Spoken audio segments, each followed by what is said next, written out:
Asiento. Señor, gracias nuevamente por esta oportunidad que vamos a recibir esta palabra de enseñanza, Señor, para ser edificados cada uno de los que estamos acá.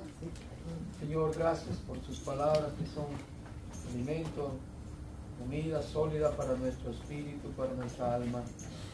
Muy bien, vemos aquí en la Escritura que Jesús viene a una región de Cesarea, dice, de Filipo, y pregunta a sus discípulos para ver si en ellos ya había conocimiento de quién era Él, ¿verdad? Amén, hermanos. ¿Cuántos conocemos quién es Jesús? Amén.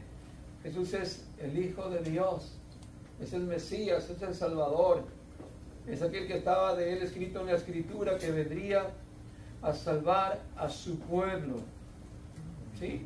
Y a perdonar a su pueblo de sus pecados. Cuando dice su pueblo, nos está refiriendo al pueblo de Israel, se refiere al pueblo que Dios llama a una nación santa, a su pueblo escogido, de todas las naciones. A Él se le llama a salvar a su pueblo de sus pecados, porque cuando Él vino al pueblo de Israel, su pueblo no fue salvado en aquel tiempo, pero Dios tiene un pueblo de todas las naciones y lenguas. Dios tiene un pueblo que Él ha rescatado, que Él ha salvado. Muy bien. Así es que les hace la pregunta, que qué dicen la gente de Él. Y pues murmuraba la gente, ¿quién será? ¿Verdad? Algunos decían que era Elías, otros que era un profeta, otros que era Juan el Bautista.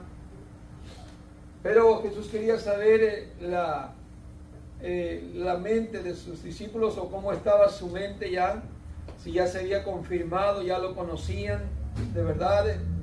Porque hay hasta el día de hoy gente que escucha de Jesús, ¿cierto, hermanos? Pero no han tenido una revelación de Dios para conocer quién es Jesús. ¿Se entiende? De por ahí los que se llaman testigos de Jehová dicen que Jesús no es Dios, pero hablan de Jesús. Y de por ahí muchas religiones que mencionan a Jesús, pero lo tienen como un profeta, así como Mahoma. De hecho, la religión de los musulmanes cree que cuando Jesús venga, va a venir de la mano con Mahoma cuando venga, algo así, tienen sus ideas, ¿verdad? Cada cosa. Pero Jesús no es un profeta nada más, Jesús es Dios que vino a este mundo manifestado en un ser humano. Amén. Pero entonces los discípulos, o más bien Pedro directamente le contesta, Señor, tú eres el Cristo. ¿Quién es el Cristo? El Mesías. El que había de venir, Señor, tú eres. Nosotros ya lo hemos creído, Señor, que tú eres el Cristo. Qué lindo es cuando ya, hermanos, ya hay esa confirmación en nuestro corazón, porque no viene de una religión, no viene de alguien me lo dijo, alguien me lo compartió, sino que viene de parte de Dios, que es lo que el Señor Jesús le dice a Pedro. Bienaventurado eres, Simón, hijo de Jonás, porque no te lo reveló carne ni sangre, sino mi Padre que está en los cielos. De hecho, nuestra Escritura dice que si Dios no revelare quién es el Hijo, nadie puede saberlo. ¿Entiende? Pero hay gente que todavía no entiende que Jesús es plenamente Dios, que es el Todopoderoso, que es el Padre Eterno. Muy bien, así es que vemos que cuando Pedro hace esta confesión, entonces el Señor Jesús le dice a él, y yo también te digo a ti, tú eres Pedro, y sobre esta roca edificaré mi iglesia. Y cuando dice sobre esta roca, nos está refiriendo a Pedro, porque Pedro significa Cefas, o una pequeña piedra. ¿Sí?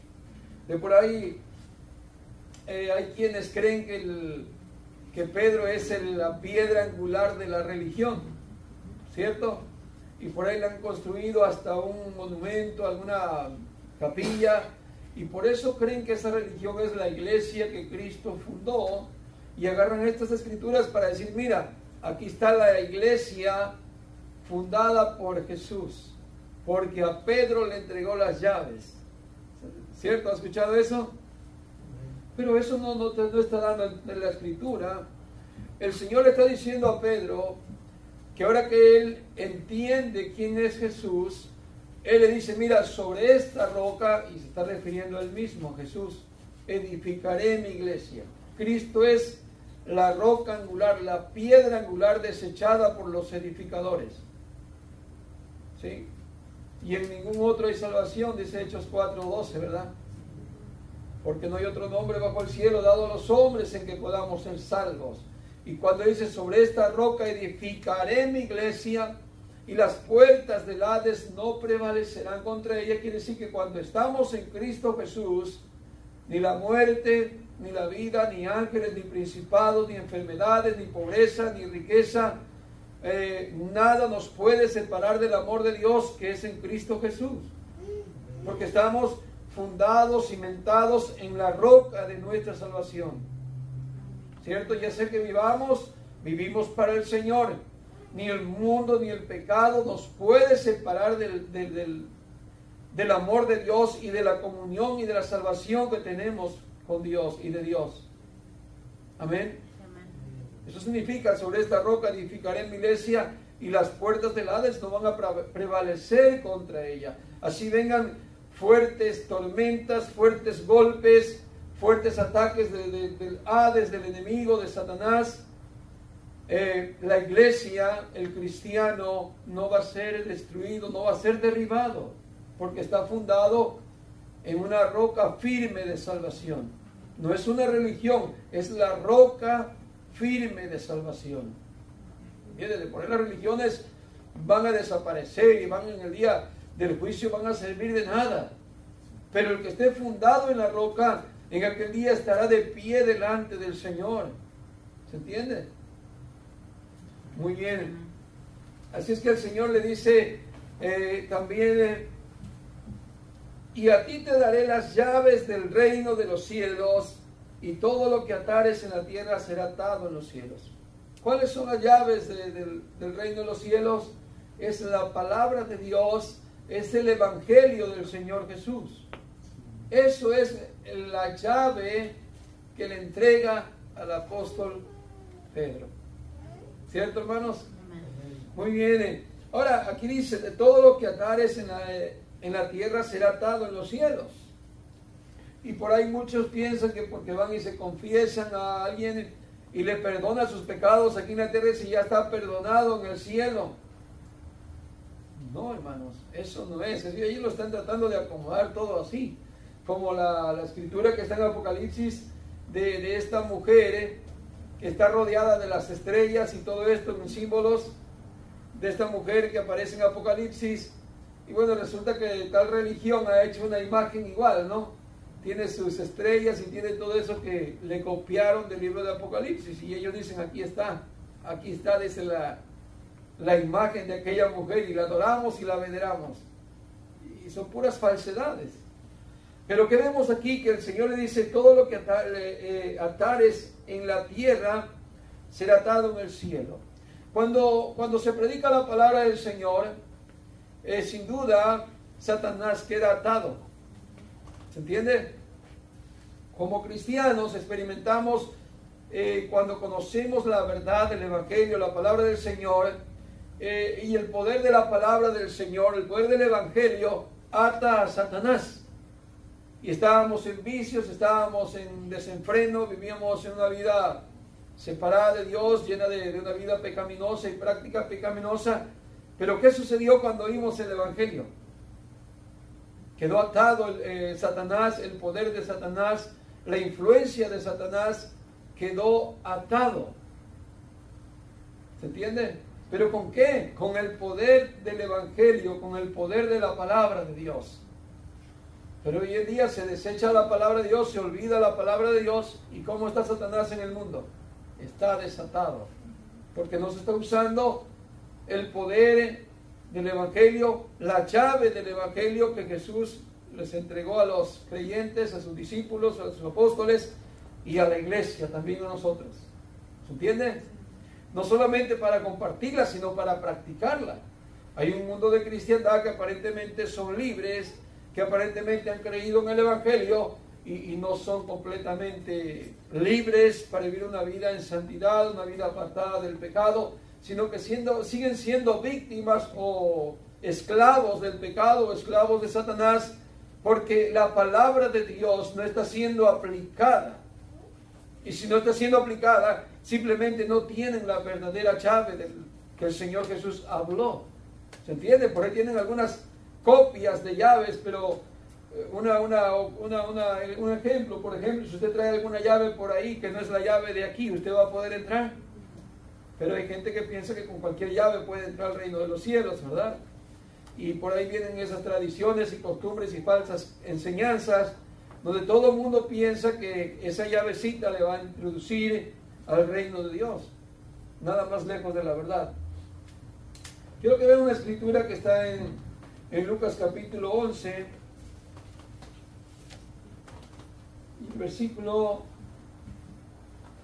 45.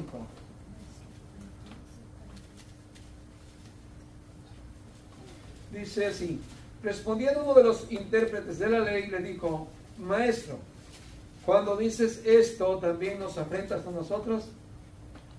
Jesús le está diciendo que son hipócritas, que son falsos, y todo esto en contexto. Y ellos como que se dan por los desentendidos. Cuando tú dices esas palabras, ¿a quién estás apuntando? Dice, también a nosotros que somos los líderes espirituales, los que visten bien, andan de blanco y se lavan las manos muchas veces al día, ¿también a nosotros nos estás enfrentando? Y él les dijo: hay de vosotros también, intérpretes de la ley, porque cargáis a los hombres con cargas que no pueden llevar.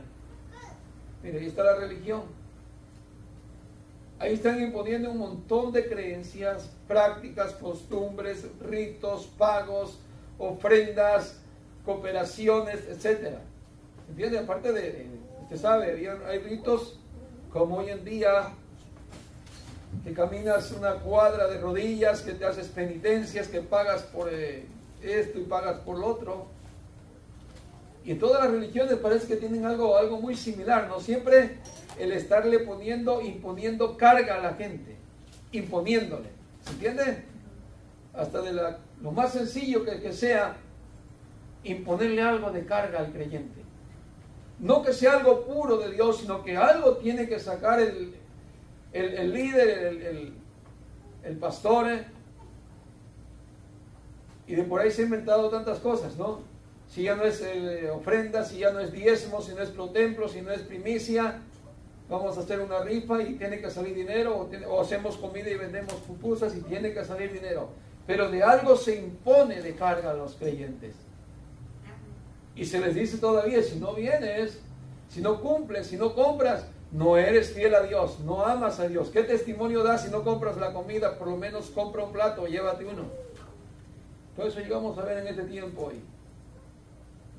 Y muchas iglesias creen que eso es parte de la doctrina de Dios, cuando es todo lo contrario. Vemos que cuando Jesús viene y pone en orden en el templo, lo que estaban haciendo era un desorden, que vendían, compraban, cambiaban dinero, y todo era un negocio, todo era un bandidaje, ¿cómo puedo decirlo?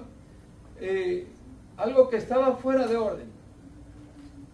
Nada más lejos de la realidad. Hoy en día se ve muchísimo eso, ¿cierto?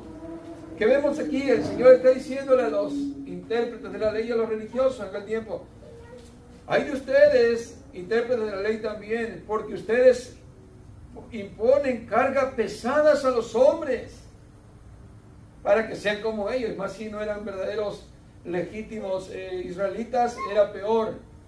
Si usted era un pagano, si era un gentil, pero quería ser de la religión de ellos, era un sinnúmero de ritos y de cosas que tenías que cumplir y pagar para hacerte uno de ellos. Era todo un prosélito, todo un recorrido bien largo. Y le dice: pero vosotros ni aún con un dedo las tocáis. Eso es lo malo, que siempre el pastor, cuando habla de los diezmos, dice: ustedes son ladrones, y él nunca se mira que es el que está robando a todos los demás. Él nunca. ¿Se entiende? Y es lo que Jesús le está diciendo a ellos. Dice: ustedes ni con un dedo quieren tocar esas cargas, solamente es para los demás. Mira qué buenos eran. Dice verso 17: hay de vosotros que edificáis los sepulcros de los profetas, a quienes mataron vuestros padres. De modo que sois testigos y consentidores de los hechos de vuestros padres, porque a la verdad ellos los mataron y vosotros edificáis sus sepulcros. Por eso la sabiduría de Dios también dijo: les enviaré profetas y apóstoles, y de ellos a unos matarán y a otros apedrearán. o perseguirán, perdón, para que se demande de esta generación la sangre de todos los profetas que se ha derramado desde la fundación del mundo, desde la sangre de Abel hasta la sangre de Zacarías, que murió en el altar y en el templo. Sí, os digo que será demandada de esta generación. Muy bien, verso 52. Hay de vosotros, intérpretes de la ley, porque habéis quitado la llave de la ciencia. Mira la llave. Ellos tenían la llave, ¿cierto? El pueblo de Israel le había dado al Señor todos los mandamientos, todos los que existen hasta el día de hoy. ¿Y qué hicieron? Cuando Cristo vino, ¿qué hicieron? ¿Qué hicieron con la llave que les había dado? La botaron y sacaron otras llaves. La llave de la ciencia, del conocimiento, de la palabra de Dios, la única llave que nos abre el camino para poder entrar a la vida eterna, no estaba. Eso no la encuentran. No la tienen ellos. Tienen otras cosas. ¿Y hoy en día qué se vive? ¿Todo el mundo tiene la llave? No. Un sinnúmero de falsas religiones que no tienen más que falsas doctrinas, falsas enseñanzas,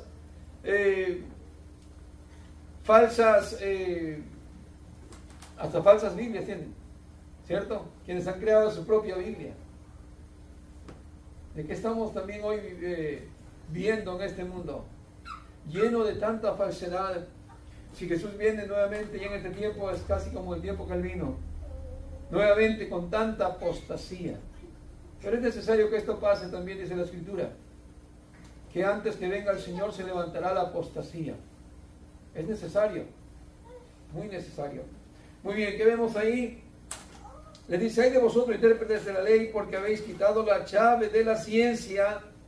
Vosotros mismos no entrasteis, tenían el conocimiento de la ley para poder, digamos, vivir adecuadamente conforme a la voluntad de Dios, ¿cierto? Y aunque el mandamiento de la ley no era que tenían que cumplirla para ser salvos, no tenían que cumplirla al 100%, sino ser humildes y obedientes, ¿cierto? Pero ellos no quisieron ser humildes y obedientes, sino que quitando la ley de Dios e imponiendo la suya, dice Romanos, libro de Romanos dice que ellos, desechando la ley de Dios, imponiendo la suya propia, quisieron por sus obras justificarse ellos mismos. Jesús viene y lo que encuentra es un montón de leyes, de tradiciones, falsas costumbres, y quebrantaron los mandamientos de Dios por tradiciones de los religiosos, de los ancianos. ¿Y dónde está la llave? No existe. Hoy en día es algo parecido. Iglesias con desórdenes, iglesias que tienen más estilo mundano que un estilo de cristianismo, ¿cierto? Está muy lejos de lo que es la llave del evangelio, que se predica un evangelio al gusto del oyente, al gusto del predicador, lo que él quiere, lo que él desea, los deseos de su corazón malvado, los deseos de su vientre. Quiere satisfacer su deseo, tener un avión, no sé, viajar en el mundo. Esos son los deseos de los predicadores de este mundo que hoy en día hay. Terrible. Así es que cierran las llaves, dicen, ni ustedes pudieron entrar, y lo peor, dice, que a los que entraban se los impedisteis. Claro, pues si cierran la llave, la única llave que hay, ¿cómo va alguien a ser salvo? Muy bien, diciéndoles él estas cosas, dice el verso 53. Los escribas y los fariseos comenzaron a estrecharle en gran manera y a provocarle a que hablase de muchas cosas, acechándole y procurando cazar alguna palabra de su boca para acusarle. Miren, todavía después que estaban errados, no entendieron, no escucharon la amonestación del Señor Jesús, sino que todavía siempre andaban tratando de hacer que Jesús tropezara, encontrar alguna falla para poderle matar, no solamente para decirle ya no vas a poder predicar. Lo que querían hacer es desaparecerlo. Y hoy en día igual, si usted se apega a la verdad, Satanás quisiera desaparecerlo. El mundo religioso quisiera desaparecerlo. Vaya y hable a algún religioso y hermano, se está robando los diezmos, mires cuánto dinero rejunta. Le decir, cállate, eso es de Dios. Tú estás mal, te va a decir. estás endemoniado, te vas a ir al infierno por robarte los diezmos. Eso te va a decir, no te va a decir, ay, gracias por amonestarme, no. Si usted practica la verdad, el mundo no va a estar de aliado de usted, el mundo va a ser su enemigo. Y los religiosos también. Muy bien, veamos otra escritura más. En Juan capítulo... No, perdón, en Hechos capítulo 2, antes de Juan. Hechos capítulo 2 y verso 14, creo. Hechos capítulo 2, verso 14, dice, si el primer discurso de Pedro, entonces Pedro poniéndose en pie con los 11, alzó la voz y les habló diciendo, varones judíos y todos los que habitáis en Jerusalén, esto sea notorio y oíd mis palabras, porque estos no están ebrios como vosotros suponéis, puesto que es la hora tercera del día, o sea, las 9 de la mañana. Mas esto es lo dicho por el profeta Joel. Y en los postreros días, dice Dios, derramaré de mi espíritu sobre toda carne, y vuestros hijos y vuestras hijas profetizarán. Vuestros jóvenes verán visiones, y vuestros ancianos soñarán sueños. De cierto, sobre mis siervos y sobre mis siervas en aquellos días derramaré de mi espíritu y profetizarán. Y daré prodigios arriba en el cielo y señales abajo en la tierra, sangre y fuego y vapor de humo. El sol se convertirá en tinieblas y la luna en sangre antes que venga el día del Señor grande y manifiesto. Y todo aquel que invocare el nombre del Señor será salvo. Varones israelitas, oíd estas palabras. Jesús Nazareno, varón aprobado por Dios entre vosotros con las maravillas, prodigios y señales que Dios hizo entre vosotros por medio de él, como vosotros mismos sabéis. A este entregado por el determinado consejo y anticipado conocimiento de Dios, prendisteis y matasteis por manos de inicuos, crucificando. Mire cómo Pedro les está explicando todo acerca de la venida del Mesías. Hay mucho más contexto antes y después. Pero mire este verso lo que dice. A este, el verso 23. Entregado por el determinado consejo y anticipado conocimiento de Dios. O sea que lo que él les está haciendo saber, que todo lo que Jesús padeció no fue por casualidad, que los romanos lo mataron, y ni tampoco porque ellos estaban gritando crucifícale, los mismos judíos, sino que todo es por el plan que Dios tenía trazado. Dice, todo por el conocimiento anticipado y el consejo determinado, lo que Dios ya había determinado. Es por eso que Jesús murió en la cruz. Y ustedes lo entregaron a esos inicuos, pero no crean que es por ustedes, es porque Dios lo tenía establecido. ¿Se entiende? Muy bien.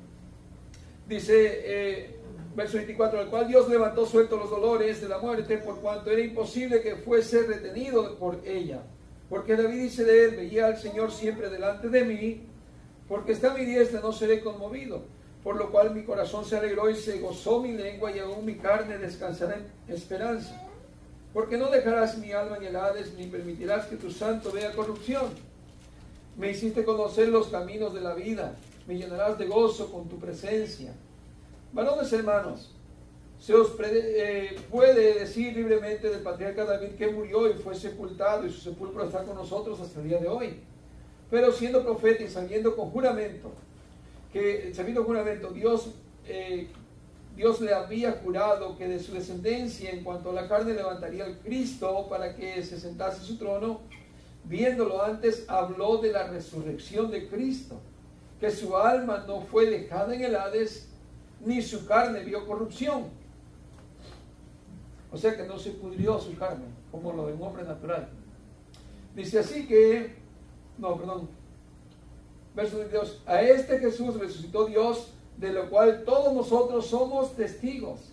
Así que exaltado por la diestra de Dios y habiendo recibido del Padre la promesa del Espíritu Santo, ha derramado esto que vosotros veis y oís.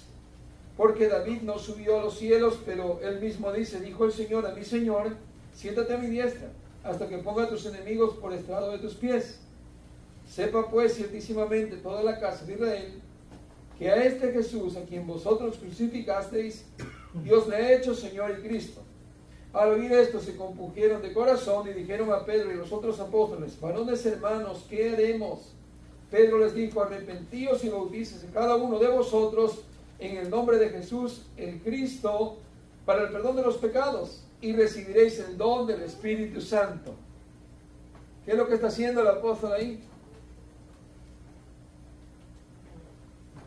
está usando la llave que Jesús le dio. ¿Ve? ¿Ve la concordancia de que la llave es el Evangelio? No es una llave literal, es el Evangelio. La llave que abre el camino para entrar a la vida eterna. ¿Cómo es que alguien cree? ¿Cómo es que alguien es salvo? Cuando cree en el Evangelio, cuando se le predica el Evangelio, cuando pone en práctica el Evangelio. ¿Se entiende? Es cuando entonces él experimenta que esa llave le abre el camino al perdón, a la salvación, a la vida eterna. Muy bien. Verso 39 dice, porque para vosotros es la promesa y para vuestros hijos y para todos los que están lejos, así como nosotros de la ciudadanía de Israel, ¿no? Para cuantos el Señor nuestro Dios llamare. Así también nos llamó el Señor a nosotros. Así como un día llamó a Mateo y le dijo, sígueme, y dejando el tributo ahí de los impuestos, dejó todo y le siguió. Así como le dijo un día a Zaqueo, bájate de ahí, Zaqueo, porque a tu casa voy a ir, es necesario que yo pose ahí en tu casa. Un día sí el Señor nos llamó, ¿cierto? Allá estábamos en algún lugar del mundo, en el campo, nos tocó, en algún lugar estábamos ahí, y desde ahí el Señor nos hizo un llamado. No venimos por venir, ni venimos por buenos, venimos por un llamado que el Señor nos hace. No le escogimos a Él, Él nos escogió a nosotros. No le amamos a Él, Él nos amó primero. Ahora le amamos y guardamos sus mandamientos y amamos su palabra, pero no es porque le amábamos antes. Ahora le amamos, pero Él nos amó primero. Muy bien, ¿y qué sigue diciendo? Verso 40, y con otras muchas palabras testificaba y les exhortaba diciendo, sed salvos de esta perversa generación. Eso es lo que hace la llave. La llave te abre el entendimiento y el conocimiento de que estás viviendo en pecado y en maldad, y que te debes de salir de ese estilo de vida y apartarte del mal y buscar a Dios de corazón. Eso es lo que es el Evangelio, la buena nueva, la esperanza de vida, que Dios llama a los pecadores para que vengan al arrepentimiento. Es lo que vimos en el versículo 37, que ellos al oír el discurso se compungieron de corazón, se quebrantaron, entendieron por la obra del Espíritu Santo que ya había venido para redarguir de culpa a todos los pecadores, a todos nosotros que estábamos viviendo una vida desenfrenada. Cuando viene la obra del Espíritu Santo nos redarguyó y nos hizo sentir perdidos, condenados, infieles, desagradables, ¿se entiende? Aborrecibles, nos llegamos a sentir miserables por nuestro estilo de vida, con la cara de vergüenza ante Dios. ¿Se recuerda, hermano, cómo se sentía ante Dios cuando usted se sintió por primera vez como un pecador perdido? Se nos caía la cara de vergüenza, ¿cierto? Porque todos somos pecadores. Y sin duda son actos que nos avergüenzan. Y que no tenemos que andarlo relatando al medio mundo ni a nadie si no queremos.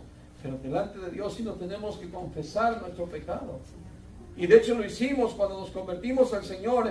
¿Cómo fue nuestra conversión? Con lloro, con tristeza, con quebrantamiento, con compungimiento, con vergüenza.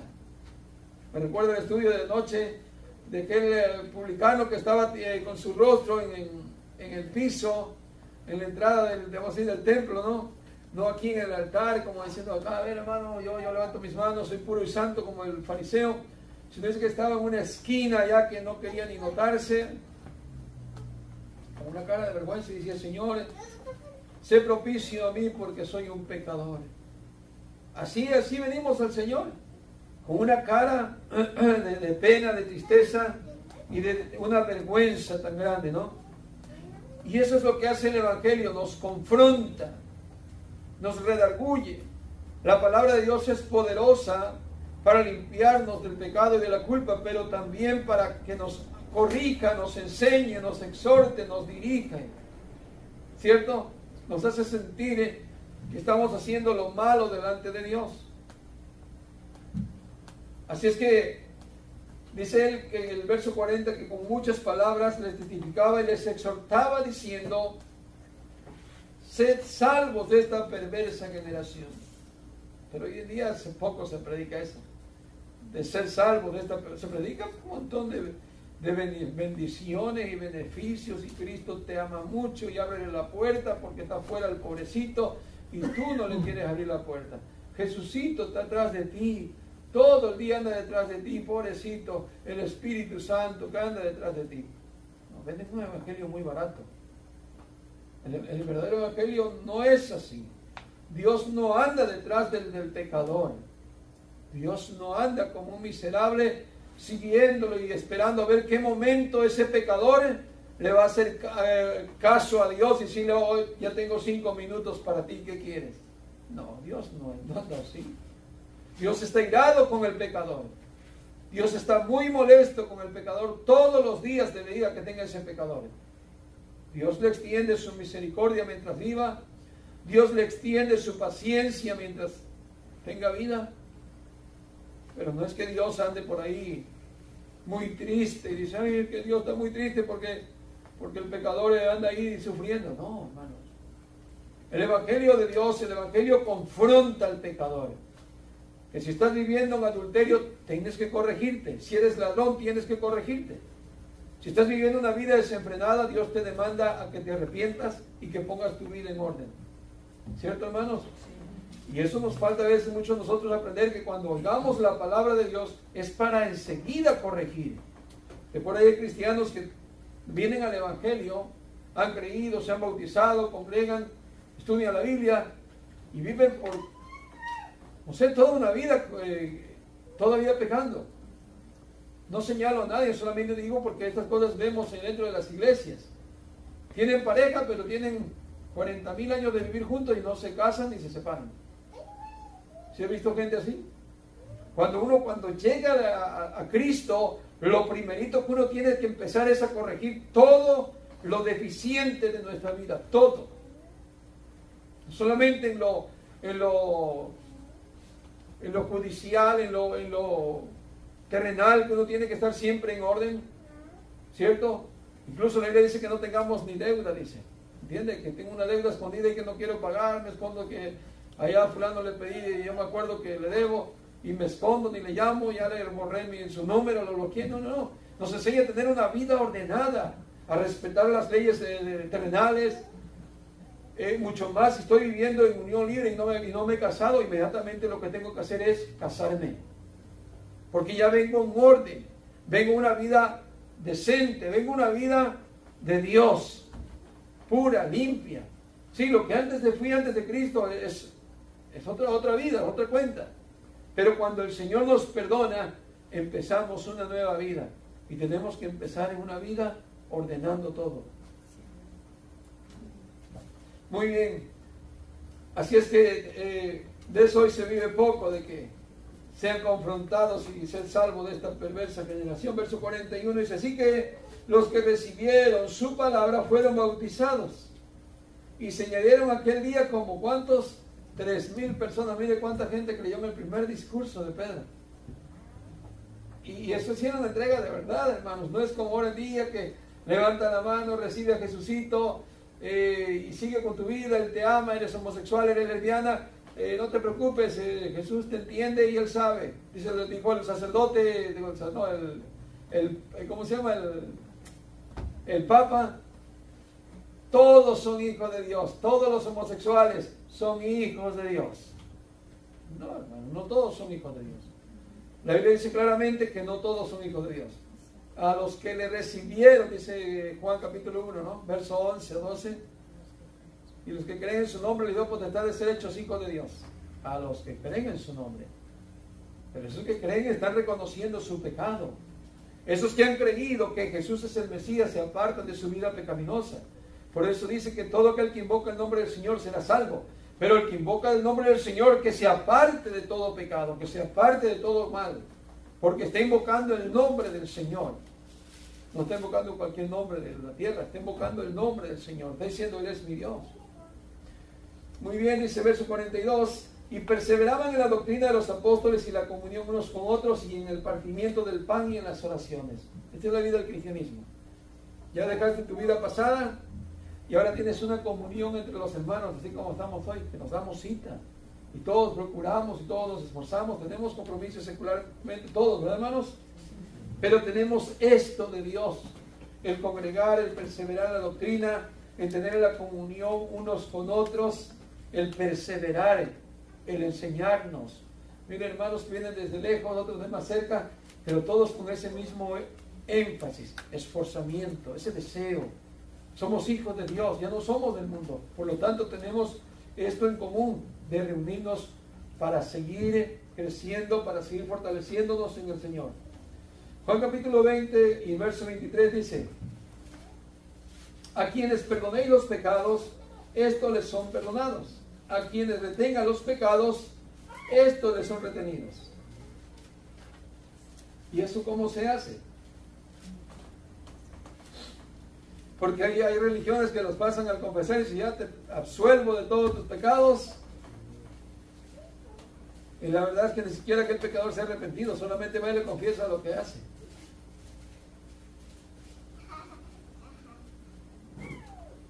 Aquí lo que tiene que ver es, por ejemplo, cuando alguien recibe el Evangelio, sus pecados son perdonados.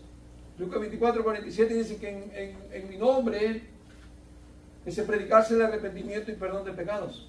Si cuando alguien presenta el Evangelio, cree el oyente, se arrepiente, se convierte a Dios, se bautiza y sus pecados le son perdonados. Es ahí donde está actuando esta palabra. Al que retienes los pecados o al que se los absuelvas. Claro, el que no recibe el Evangelio, ¿qué está haciendo? Sus pecados no está siendo liberado de su culpa. No está siendo absuelta su culpa. No se le ha quitado. Cuando se presenta ante Dios va a llevar con todo su juicio, va a llegar con toda su condenación porque oyó el Evangelio, no lo creyó, no lo puso en práctica y no se le fue quitado su culpa. No se le fue quitado su condenación. ¿Se entiende, hermanos? Muy bien, seguimos. Vamos a ver unos ejemplos. Por ejemplo, ¿cuál fue el pecado de Himeneo y de Alejandro? Según la escritura hermanos, es que era la falsa enseñanza de que la resurrección era un acontecimiento pasado. ¿Ha oído de Alejandro y de Himeneo? Sí, ha oído, ahí están las cartas de Timoteo y de Tito, pero también aparece. Y el apóstol Pablo dice que ellos blasfemaron. Están en primera Timoteo 1:19.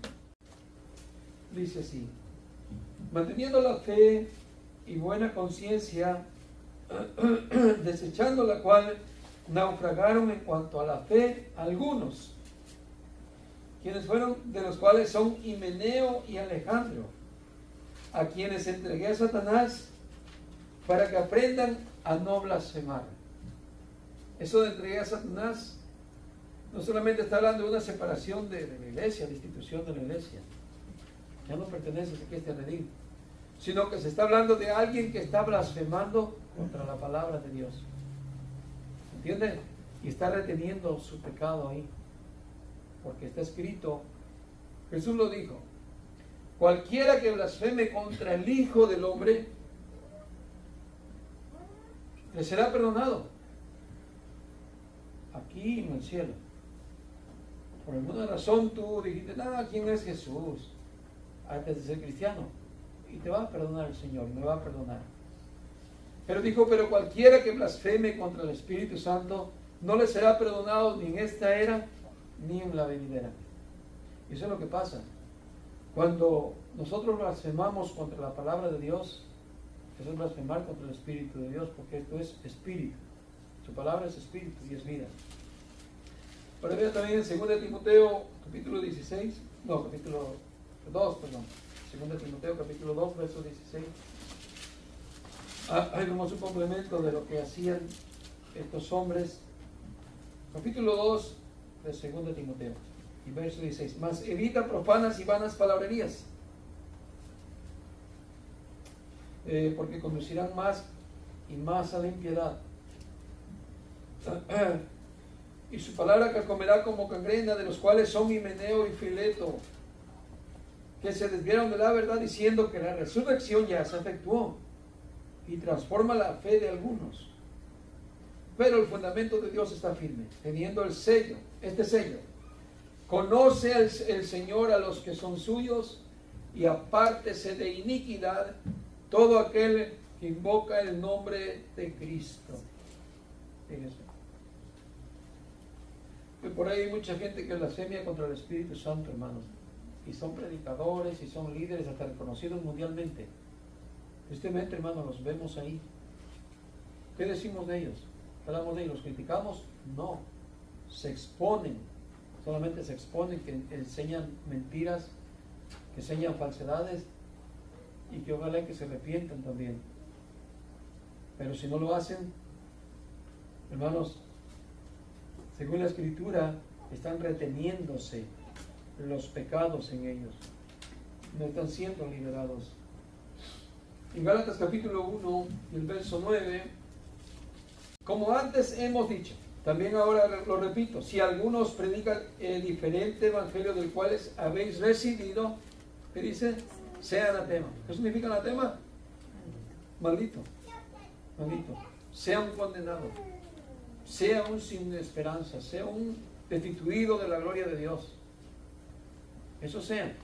Si alguien viene con un evangelio diferente al que hemos predicado, que sea un anatema, o del que hemos recibido, el evangelio que hemos recibido, sea un maldito.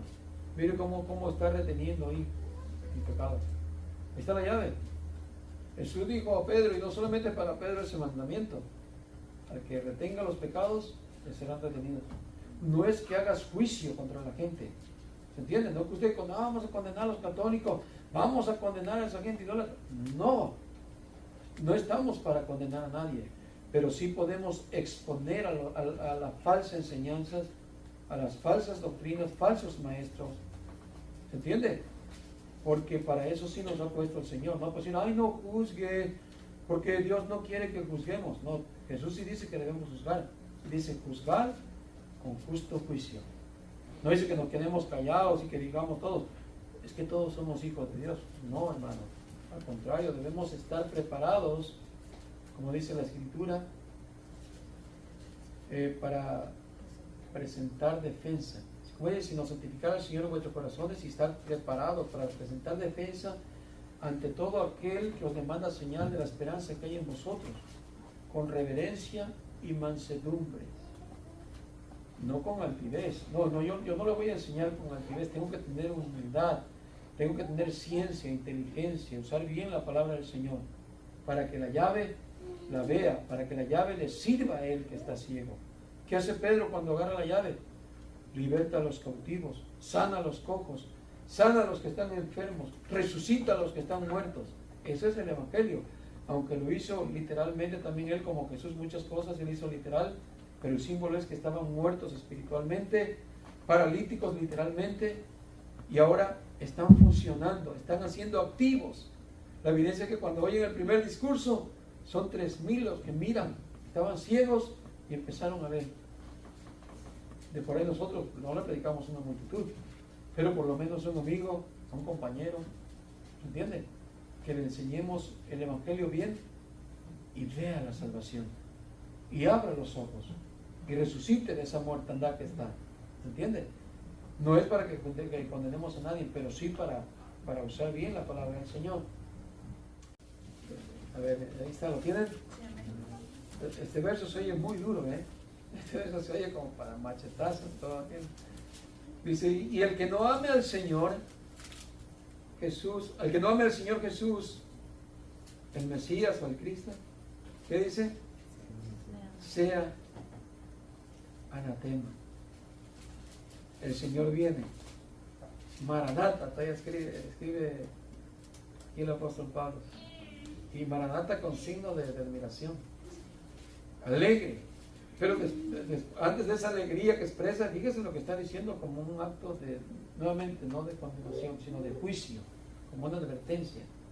El que no ame al Señor, que no ame al Señor Jesús, que sea un maldito.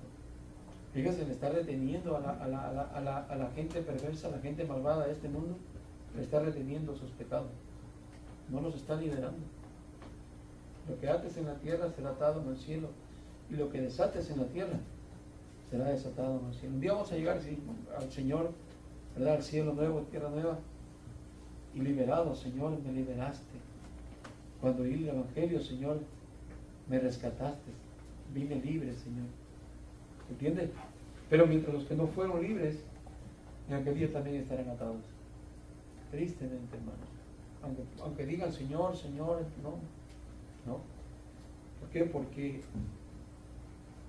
no hubo un acto de conversión, de entrega a Dios. Buscaron otras llaves, falsas llaves, y no recibieron el amor del Evangelio. No lo recibieron. Creo que tenemos las llaves. Jesús es Él es la llave. Jesús es el camino, es la verdad, es la vida. También es la llave, es la única llave. Él es el único mediador entre Dios y los hombres. Jesús, el Cristo, hombre. Así cuando nos presentaron el Evangelio, nos presentaron al Señor Jesús, a sus palabras, su enseñanza, su doctrina. Qué lindo, porque igual nos hemos arrepentido, nos convertimos al Señor y nos ha abierto ese velo, esa puerta para que hoy entremos confiadamente hasta el trono de la gracia de Dios. Qué lindo, hermanos. Vamos a darle gracias a Dios, porque su palabra ha hecho efecto en nosotros, como dijo el apóstol Pedro, que era para los que ya estaba escrito, dice, para los primeros días de la manera de mi espíritu, sobre todo cartas sobre vuestros hijos, y también menciona, dice, para los que están lejos, para cuantos el Señor nuestro Dios llamare. No que lo merezcamos, pero el Señor nos llamó. ¿Cierto?